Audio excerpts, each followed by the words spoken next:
Hey friends, welcome to my bathroom. It's been about a year in the making, but I'm finally going to show you how to microneedle using the Derminator 2. Not gonna lie, it's actually a bit painful, so if you're averse to pain, you can order lidocaine gel online and apply it to your scalp about 10 minutes before you microneedle, and that will help a bit. You can get it off Amazon. I'll leave a link in the description. This attachment I have here is the 12 needle attachment. 12 needles is a lot because it goes really fast. So you probably don't need to go more than the 9 needle, but if you want to go all out, they have a 12 needle attachment, which means literally there are just 12 needles there that'll be jabbing your head over and over. I just turned it on. It's going to ask you which attachment you're using. So we're not using the single needle, we're not using the 9 needle, we're using the 12 needle. It gets pissed if you don't answer that correctly, so make sure you do. And then I just click the button over timer to speed. Just hit that button because I don't want to set a timer. And then right there you'll see that's the depth. So I like to use 1.5 millimeters depth. 1.5 millimeter depth. It is going slow, and I would recommend if you're just starting to use this to start on the slow mode and kind of work your way up each time you microneedle because it's a bit intimidating. But yeah, so 1.5 millimeters depth, and then that's the slow speed. This is the medium speed. This is fast. I'm a big boy. I use the 12 needle attachment and I go on the fastest speed. Generally what you're looking for when you're microneedling is once you've covered an area, it's going to be either light pink or lightly bleeding. So you'll see little pinpoint spots of blood. That's when you know it's time to move on from that area. You don't need to stick around there and just microneedle the shit out of it. So you don't stay in one spot very long, I'll put it that way. I also have a comb here. I just dab a alcohol pad with rubbing alcohol and I clean this off. And I use this to kind of part my hair as I go along to keep it sterile. I also make sure to wash my hair thoroughly before I microneedle, just to make sure everything's as clean as possible because you don't want to get a scalp infection. Okay, so I'm going to demonstrate first without microneedling actually, and I'll just like fake it just so you can see what it looks like. But I'll start on one side of my scalp here. So you can see like my hair, I haven't microneedled in about 8 months because I had some medical issues, so I'm a little bit behind and I've noticed some hair loss since I stopped, so looking forward to getting my hairline back. But you can see my hair thins quite a bit on the edges here and not as much on the front.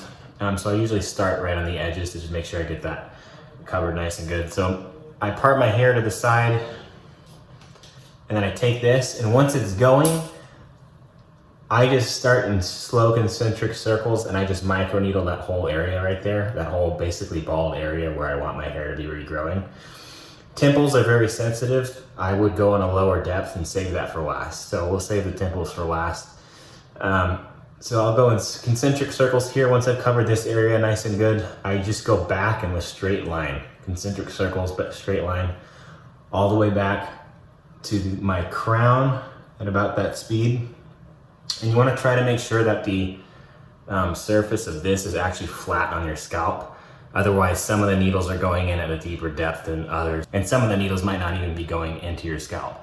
So you want to try to keep it as flat as possible to the surface of your scalp, and that will take some practice. So you go back in concentric circles like this, all the way back to your crown.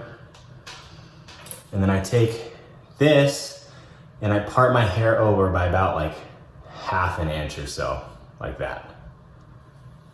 And then I will microneedle just at the front here on my hairline because that's where I'm losing hair the most. And then I will work my way back in that little channel I've made by that part in my hairline. All the way back, kind of part my hair so I don't get tangled up. All the way back at about that speed. And then I will part another ½ an inch.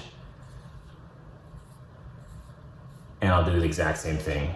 I'll microneedle my hairline here, and then I'll do concentric circles all the way back. Basically, by parting my hair ½ an inch all the way across my hairline, and then doing an inch, basically an inch in diameter concentric circles. I'll repeatedly hit the same area twice, basically, so I don't miss anything on my hairline at all. And that's basically how you do it. So I'm gonna show you what it looks like when I actually use the device, but I just wanted to go over what I'm actually doing, because you probably won't be able to hear me while it's going. So again, fast speed, 1.5 millimeters of depth.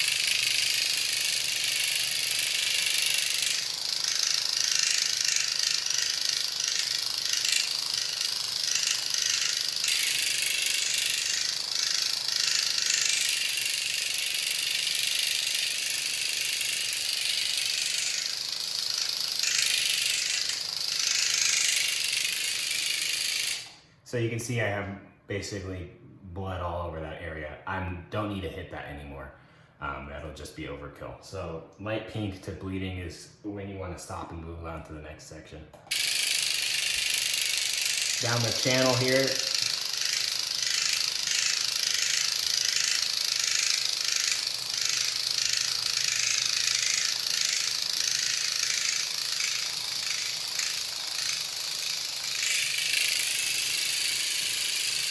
part my hair.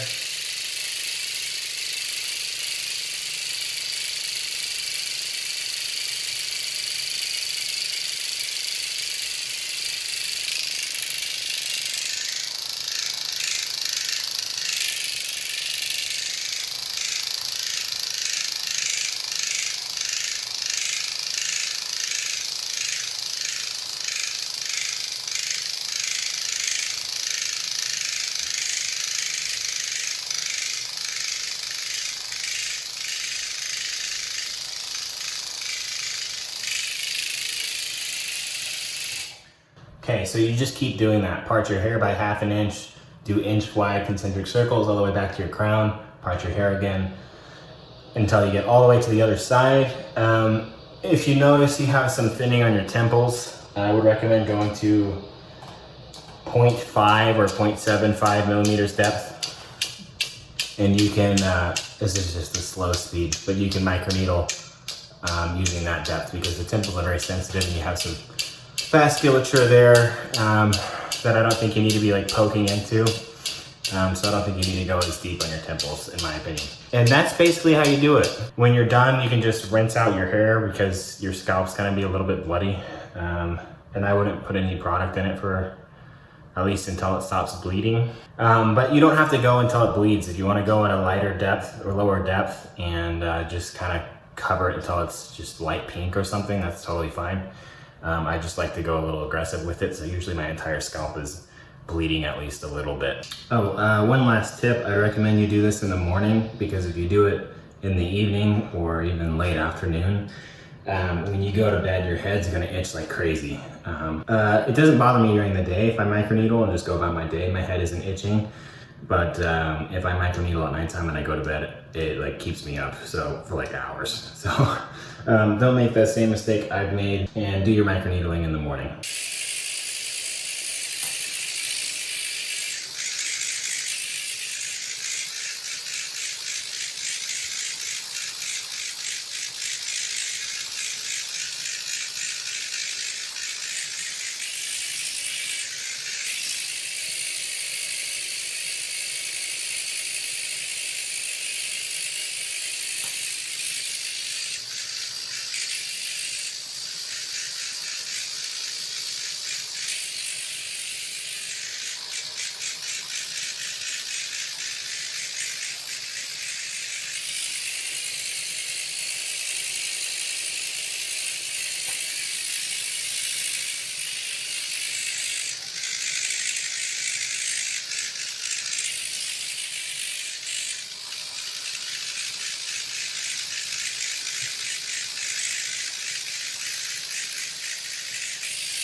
That's how you use the Derminator too. If you have any questions, ask me in the comment section, or I have created a subreddit on Reddit called r/TRT help. And it's a good place to ask questions about TRT, hair loss, and things like that. Anyway, that's how you use the Derminator. Let me know if you have any questions, and I'll see you in the next one. Bye.